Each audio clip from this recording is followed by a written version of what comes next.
Indiana Jones, It's a podcast about Indiana Jones. Every movie, 1 minute at a time. Indiana Jones Minute.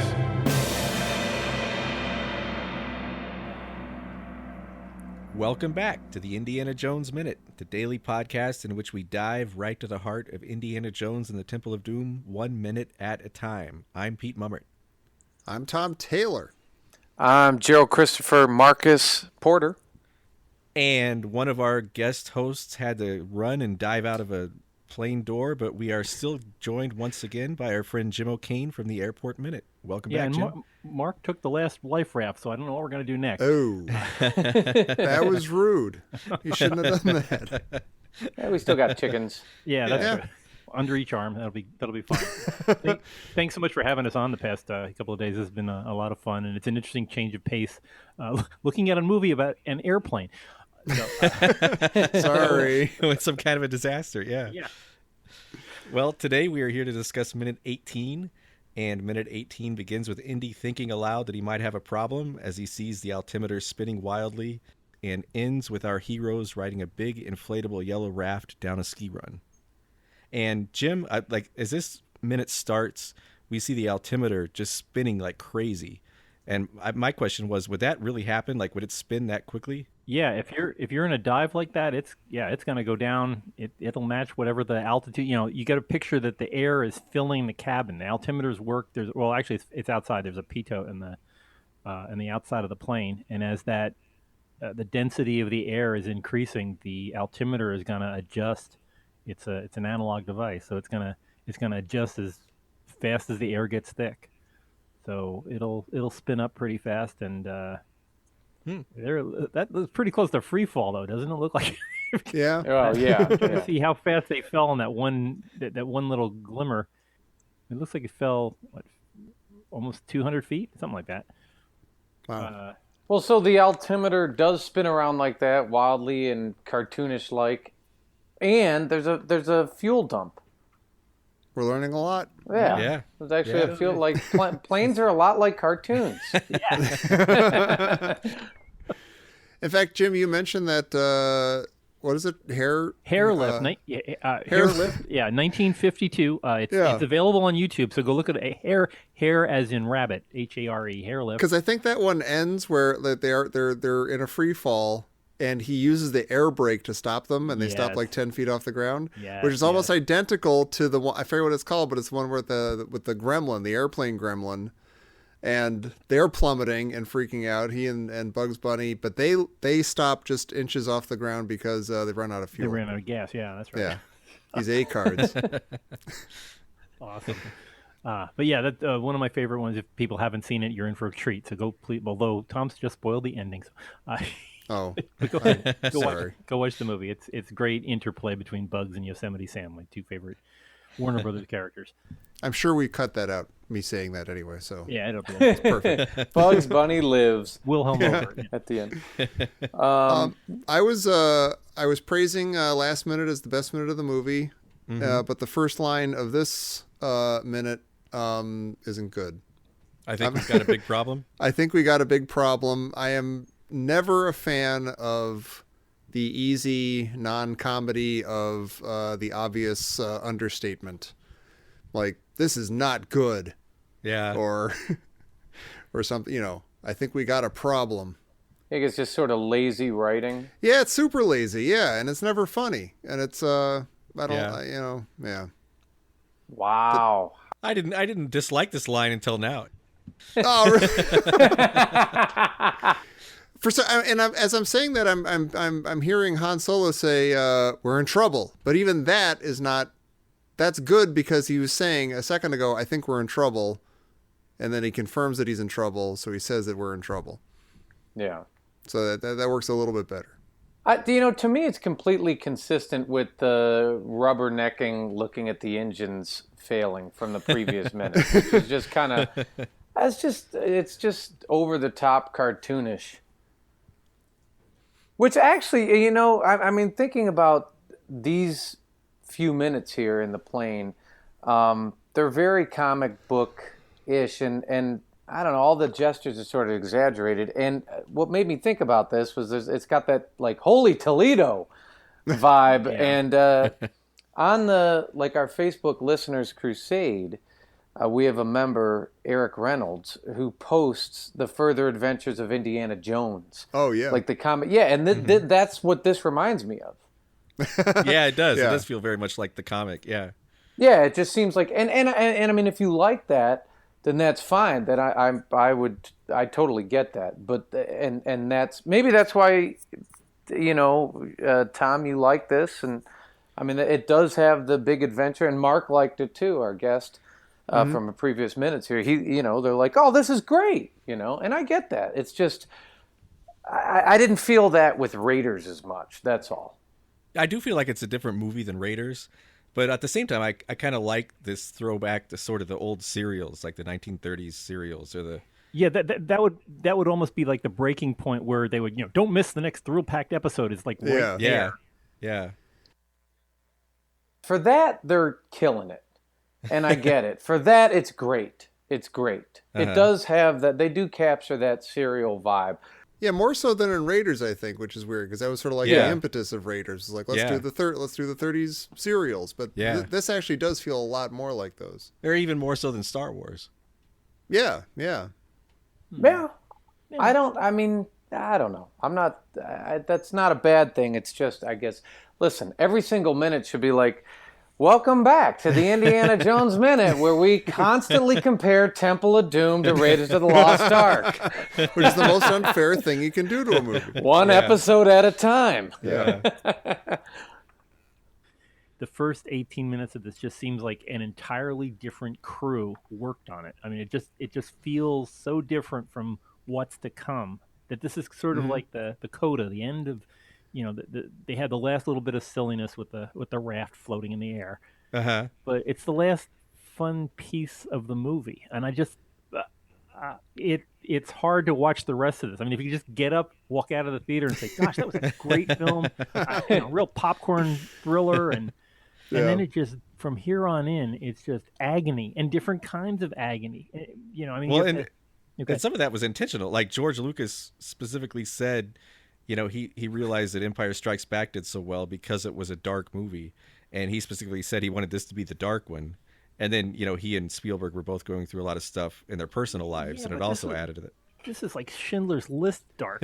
Right. Yeah. It's not. Yeah.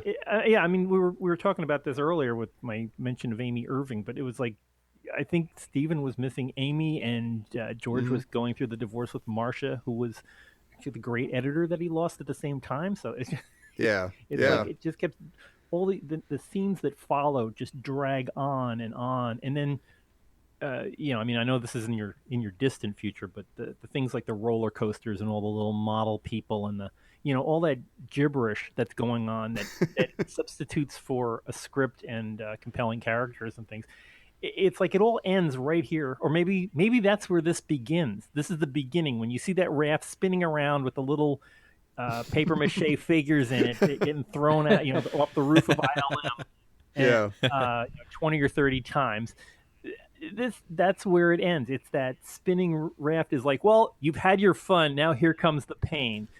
Well, I think the irony to that, though, is that the raft, the musical number, and the roller coaster were all scenes that they took from the first draft of Raiders. Yeah, which was the fun one. So yeah, right. I thought maybe because it was already written, maybe that's why this worked. I don't know. It was written in a different time. Yeah, maybe happier directors at the time. And they kind of took those scenes. Like they said, they kind of took those three scenes and built a script around them.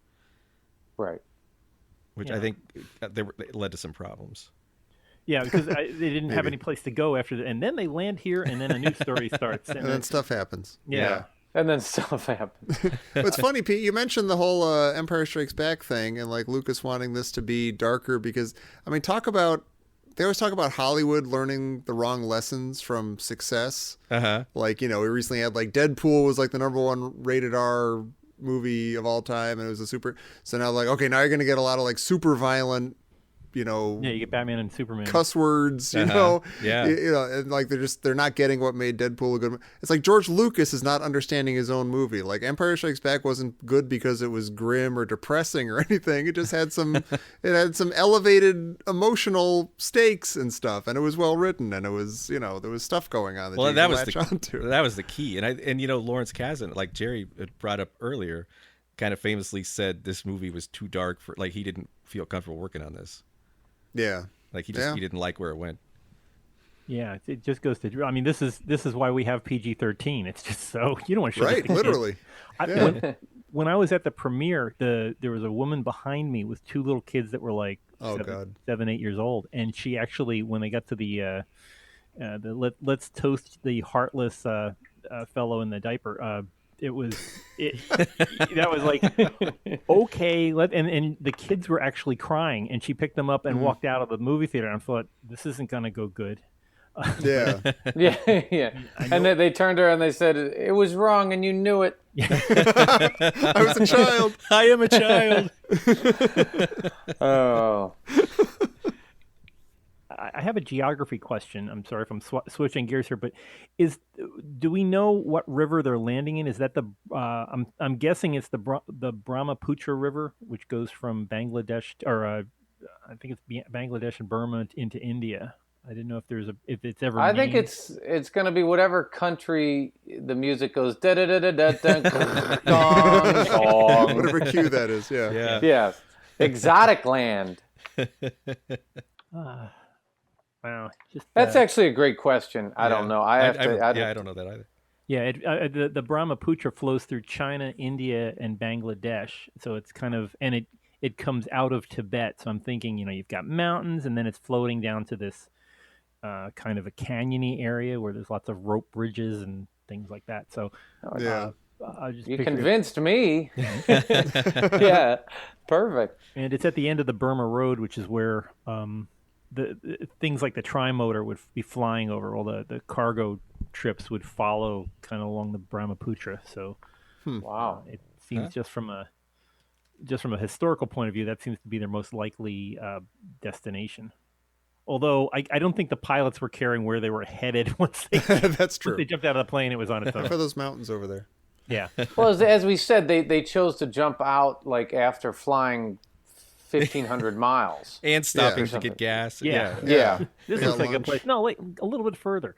Right. So maybe it was the Force. Who knows? Probably. I noticed something, specifically for you here, Tom, at second 36, when Willie says, "We're not sinking, we're crashing," and she screams. And she shoves her fist in her mouth in the exact same way that Satipo did when he first saw the skewered Forrestal. Yeah. Wow. Like the exact same fist bite scream.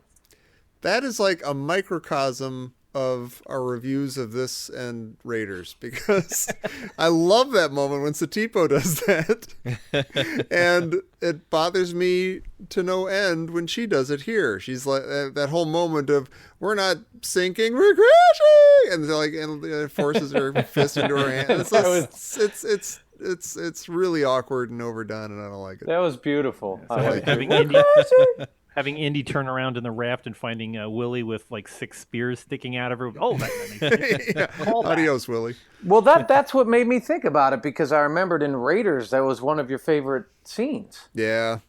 You're like, it was, you said he had such an amazing freak out, and it was fantastic. Yeah, he was hyperventilating and freaking out. Yeah. That was when Forrestal showed up, yeah.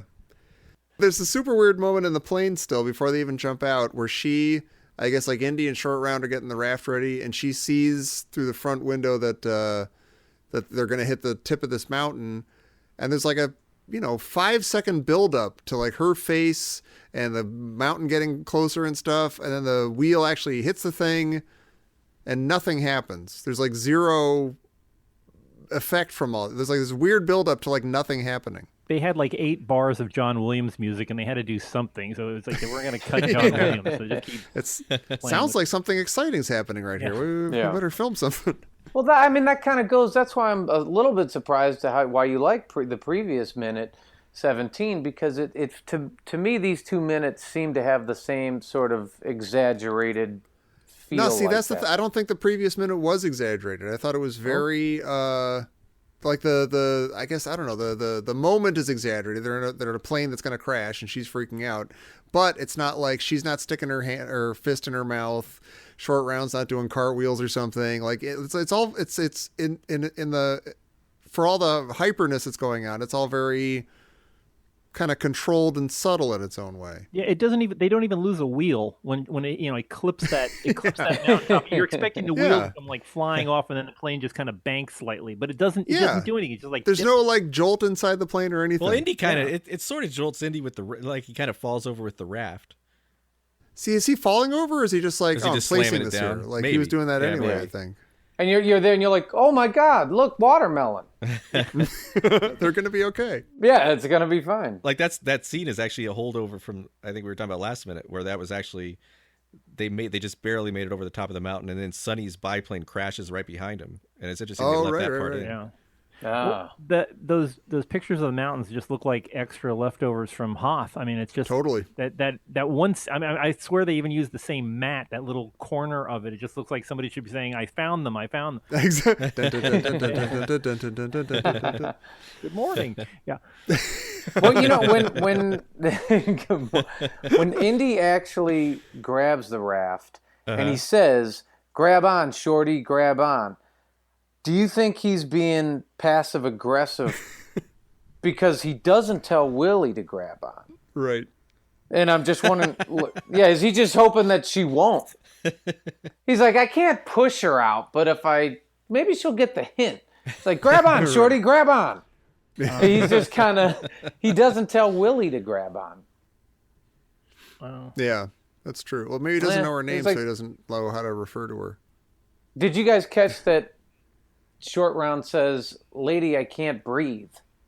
Yes. Oh, does it really? And I was like, I know what you mean, Short Round. I didn't catch it. When does he say that? Like when they're he says it right there. He goes, "Grab on, Shorty. Yeah, grab on, Shorty. Grab on." And she, I guess she kind of hugs him, and he's like, all right. And then she says, no, she says, hang on, lady, I can't breathe, or lady, I can't breathe. Yeah. I love that funny. he calls her lady. Like he doesn't bother to learn her name either. Yeah. Well, he switched her up from being doll. He would call her doll. It is a step up. Yeah. She's graduating. Yeah. Do you think that the 15 seconds, it was a full 15 seconds watching that raft falling out of the sky? Do you think that was really necessary? I mean, are we just waiting for them to like splat? Is that what I was just trying to figure out why we have to watch that raft fall for so long. That's a good question. I don't know. I guess it feels like, I guess it's a simple suspense thing. Like they've jumped out of a plane and now you've got a few minutes both to see the thing inflate. Yeah. And then also to see if they're actually going to survive, which let's just say I have no idea why they survive. Well, I don't know why this works. I don't know what. Yeah. I think Alex Robinson was just saying this on Star Wars Minute, I think, because they're talking about, as we record this, they're talking about the chase scene in, on Coruscant in Attack of the Clones. And he was talking about, like, there's so many times in movies where somebody falls from a great height, and just because something else happens, like, just because Superman shoots up at you and grabs you doesn't mean that you're not crushed to death by the weight of the gravity that you're already falling from and stuff. Yeah, landing in like just because there's a boat under you or a raft or you're landing in snow instead of like on a rock, you're still doomed. You would be broken to pieces and this. Well, I'd like to say that we have somebody has actually done the research to find out what would happen. There was an episode of Mythbusters where they wanted to find out if you jumped out of an airplane with an inflatable raft, what would happen. And they did that thing where they put their dummy with all the G-force sensors on it and pushed him off of a helicopter. Not only did he survive, he did just fine. And really? What was their impact speed? Do we have an impact speed of what I don't know what the actual speed was, but they dropped him from a pretty high height. Like it was falling for a long time. And he landed on like a tarmac of an airport. and the dummy was fine. And it's like the raft acted sort of like an air brake. It's it caught the air and it went. Yeah. It was almost like a parachute. It went really slowly, and yeah, at the end they were like, you know what, that looks like fun. I kind of want to do that myself. Well, now I can't make fun of the sequence as much. It's got science behind it. But I'll get well. a science question though. Maybe this will help you. Okay. Because I'm not really much of an outdoorsman, so I don't know the answer. But are there really rafts where you just pull something and it inflates like that? Is that a real thing? Because they're always in sitcoms. They open one in an elevator. It seems counterintuitive, doesn't it? Yes, it is. That's exactly what watching a sitcom. But I've never actually seen one in real life. Do they really do that? Yeah, if you're ever on a plane, right down the middle of 757s, for example, the life rafts are in the ceiling. You can pull them down. Do not inflate them indoors, but pushing them out. They even have ones that have triggers that when it touches water, things will happen. It'll turn on a radio and inflate. But yeah, they're basically just gas canisters that are inside that will inflate it in a matter of seconds. Not instantaneously because you've got a large volume to fill up, but in a couple of seconds it'll fill up the raft. A lot of the slides that are on aircraft when you have to do an emergency exit, when they're activated, they'll inflate almost immediately so that you can ride down. And this would have been technology in 1935 that they could have done as well. Yeah, I mean it's basically it's a high pressure canister inside of a raft, and if you pull it's like pulling a cork that you're letting all the air out. So think of Jaws with Roy Scheider shooting it doesn't, not as explosively, but it'll just come out. It'll come up rather rapidly. It's like knocking the top off of an LP tank. You can release a lot of air in a confined space rather quickly. Damn it, Martin. I knew that they were going to be fine when I heard the Indiana Jones theme. Oh, and it's like a really great upbeat kind of whimsical version of it. I love it. It's like I was like, oh, they're going to live. Once it got back in the major key, it's okay. Yeah. Kind of like the Bugs Bunny air brake. Yeah, and those little wind chimes, they come up like, oh, there we are. Yeah. And we did talk about how Willie kind of famously, how Kate Capshaw didn't know how to scream before this movie. And I love that she screams all the way down. Like she screamed, but she stops every once in a while to take a breath and then just starts screaming again. I'm surprised they didn't just edit that together to be one continuous scream. Do we know if that's even her? I'm assuming it's her. I don't know. Yeah, it seems like you know her scream by now. Yeah, I don't think Ben Burtt screams like that. So. The one thing that really bothers me, the very last 2 seconds of this, when we cut from the large fall, which still looks like a bunch of dummies in a miniature, which it's supposed to, but they go to the full size. I'm assuming that it's the full size, and they're up on top of the ski slope there, and it just looks like a bunch of store mannequins stuck in a life raft. They don't move like people do. They're just kind of like upright. They look like crash test dummies going down a hill. And even though it's only like for a second or two, it instantly pops out. I don't know if it's just we're so used to seeing more realism in our CGI lately, but that floor effect just looks horrifying. Yeah. I have to say, watching this, when I was totally sucked into the whole, oh my God, a raft? They could do that? That's actually an amazing idea. I mean, what are they going to do? I'd be looking at the chickens and be like, now, how many chickens would it take? And I was like, and then they get out on the raft and for whatever reason, I completely believe it. I mean, as much as I knocked the movie in other places, I'm like, right. I could see that. The raft's inflating and now it's like floating down like a feather. You know what's really incredible that I only just noticed as I'm watching it again now is that shot's pretty incredible. It starts with, I guess the camera's down on the ground, of course, but the plane is flying over, and in one continuous shot, the plane flies over, the raft full of dummies falls out, and they follow it all the way down until it hits. Yeah, it's a beautiful all shot. in one shot. That's kind of incredible. I thought I read somewhere that was a one-take shot. Like they really did that, and they really did it. I was assuming that it was like a model that they held up with a helicopter, and that they kicked it off at the beginning. The first time we see the the raft is already outside the ship, so they just needed something to eject the raft, and then they filmed it at a slower speed. But that looks like real sky. It really does, and it looks like. But you see it come out of the plane, though. It's like, Yeah. I think that may have been. I think they may have really filmed that. I'm gonna have to look that up. I think they really shot that like that, and they did, and they had one chance to do it, and they filmed it, and then they did it. Yeah, I'm just amazed that they kept I would think that the normal thing to do, the heaviest part of the falling object would be the mannequins inside. So I would have thought the first thing it would have done was flip over and keep them like a keel that it would hold on the bottom side of the how they were falling, so that it would kind of like point. The natural tendency of it would not be to open up and stay upright. It would be kind of like to slide so that the wind was blowing on either side of it as it was going sideways. And that was the Mythbusters. Like, they did get it to work, but they said that their biggest problem was, I think the first time they tried it, the raft actually flipped over. And so it was like it was hard to keep control of the raft. Well, I wonder if you were in there as a human or a couple of humans, if you knew that was about to happen, I wonder if you could like adjust yourself and like distribute your weight in such a way that you're like, oh, go ahead, push on the part that's floating up, keep it all kind of level. Yeah, just like riding a surfboard. Yeah. What's interesting is the other people jumping out of the plane, other than the pilot and Indy, don't really entirely know or are prepared for what's going to happen. Like the one pilot, pushes the co-pilot out, the dastardly chortle guy. And then Indy doesn't really explain, to Short Round or Willie what the hell's going to happen. Like, not even quickly. He goes, hang on. And that's it. You kind of be like, all right, look, this is our only chance. You're going to have to hold on really tight, and I'm going to jump out and inflate the raft. But that's what's happening. And poor Willie, like, she was basically taken hostage. She's taking this whole trip against her will, and he doesn't even tell her. She's just like, fortunately, she grabs on. Yeah.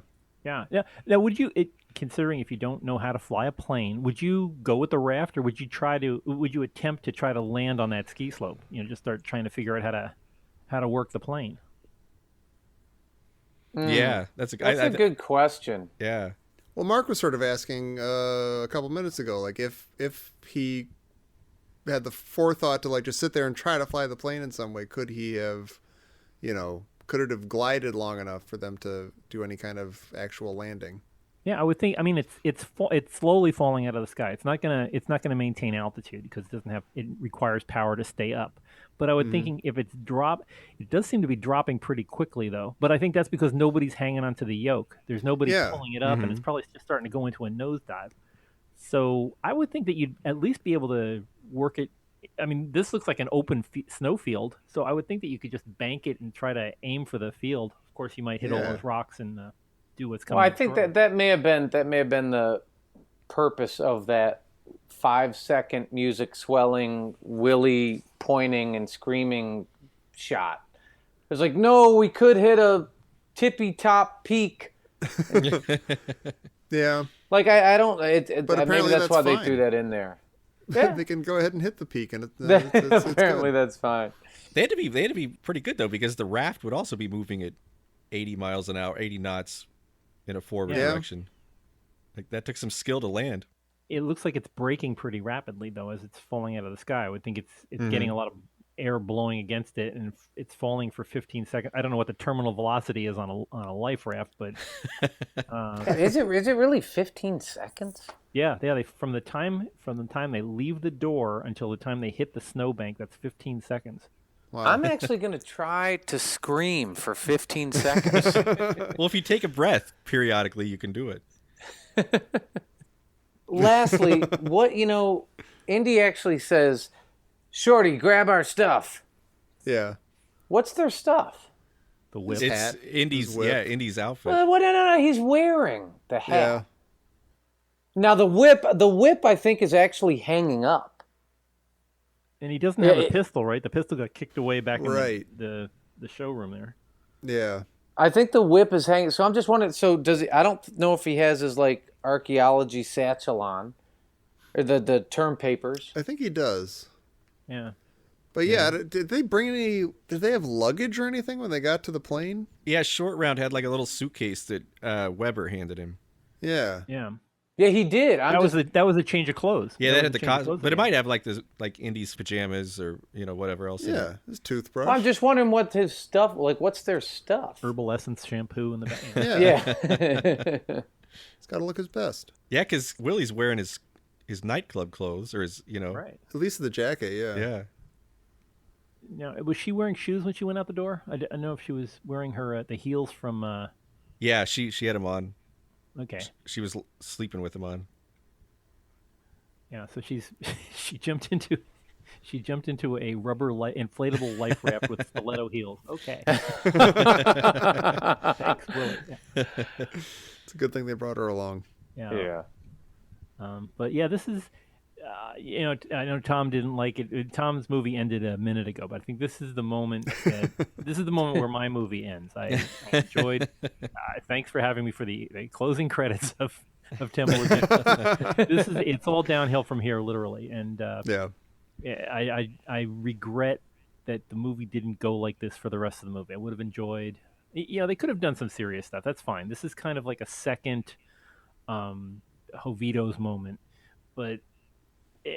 From here on in, everything that comes up is just agony and pain. All you want to do is get away. There's no, they want. Yeah, I know they want to get the magic rock and all that other jazz, but the only thing that you want for Indy, the only thing he wants to do is just to get out of there and help these people that UNICEF hasn't been invented for yet, and it's like they just want to. They want to help these people and get out of there. I don't get any feeling that Jones has any kind of stake in this, like he normally does with his larcenous self. And to start out with, he knows that the rock doesn't belong to him, so it's not going back to a museum somewhere, and he's doing a good deed, which is fine, but. That's not Indiana Jones. Indiana Jones kind of does good deeds by accident. He's not a good person in general. I mean, we can have I'm sure you've had other discussions about this, but right. He's not normally the good guy. He's the guy that wins, but not necessarily for the most wonderful of motives. And here he's turning into Albert Schweitzer of trying to be nice to an entire village. I don't get that from Indiana Jones. So this is where Indy goes away. I mean, he just, he just was dealing with a dead man's ashes to see what he could get for it. So that's the Indy that we all know and love. So yeah, I guess that's a good point. I think they say it twice in the movie, and I never understand what they mean. He says fortune and glory. People quote that all the time, and I can't wait to get to that minute because I have the same question. I don't know what fortune and glory. What? Yeah, I don't get it either. You're like, where the fortune and glory in this movie? I don't understand it. Yeah, even It's like when he says it, I don't know what he's referring to, but we'll get there. We'll get there. Yeah, even when he says it. Yeah. I eagerly await finding out where that is. But this is. Thank you for leaving me here at this. Yeah, this worked out pretty well. I've enjoyed the movie so far. It's great, and I wish you all the best in your future endeavors. But remember us. Yeah. Well, it would make a very simple. Just one last thing. The last second of this movie would make a very simple. Yeah, if you remember the old paint by numbers days, this would be a really simple paint by numbers. It's like give me one yellow and burnt sienna and a raw umber, and then just leave the rest of the page blank. It's just very there you go. stark. Well, Jim, if people wanted to do some paint by numbers over on your website, can you tell people where they could do that? Sure, you can join us at the Airport Minute at airportminute.com. We've got a whole bunch of episodes. I'm not sure when this particular episode is coming up, but I'm assuming we're in 2017 right now. We've got another podcast coming up, or maybe out by the time you're listening to this. If you go to the rocketeerminute.com, we have a new show based on the movie The Rocketeer, 1991 Walt Disney movie.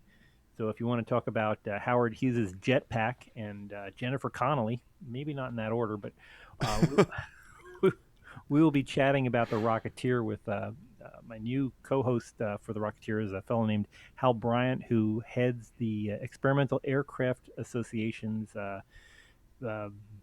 social media and things like that. He's the editor-in-chief of the EAA. So join us over there if you want to talk a whole lot more about aeronautics. Awesome. Yeah, definitely. And Tom, if people would like to learn a whole lot more about Indiana Jones, where else could they join us? They could join us at indianajonesminute.com, and they could find us on Facebook at Indiana Jones Minute and the Listener's Crusade. You can join the conversation there and all the goofishness we get up to.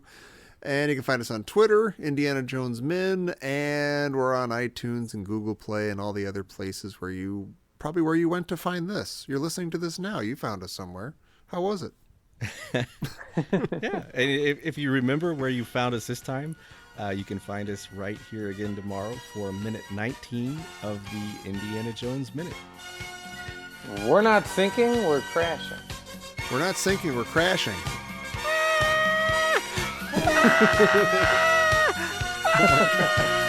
Stop it.